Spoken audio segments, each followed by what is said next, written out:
What I saw in my basement at 8 years old still gives me nightmares, and it wasn't a ghost. When I was 8 years old, my family moved into this big, weird house on the edge of a small town.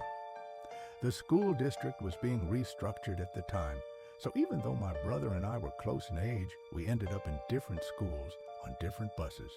That meant every morning I was the last one to leave the house, and every afternoon I was the first one to get home.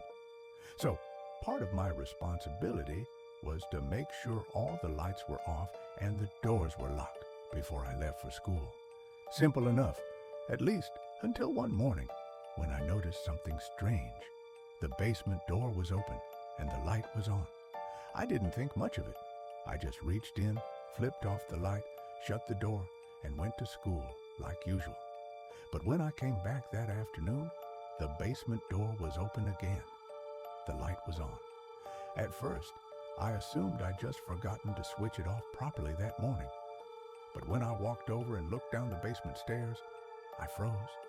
Standing near the bottom was a large, dark, shadowy figure, a man. I didn't wait to see more. I slammed the door, shoved a stack of boxes in front of it, and ran to hide in my closet, heart racing. For months, I didn't tell anyone. I was just a kid, and I convinced myself it had to be a ghost. Nobody would have believed me anyway, right? But then, about a year later, things started to add up. My mom and her boyfriend noticed that money had been disappearing. Not all at once, but little by little. $20 here, $40 there. Over time, it added up to nearly $900.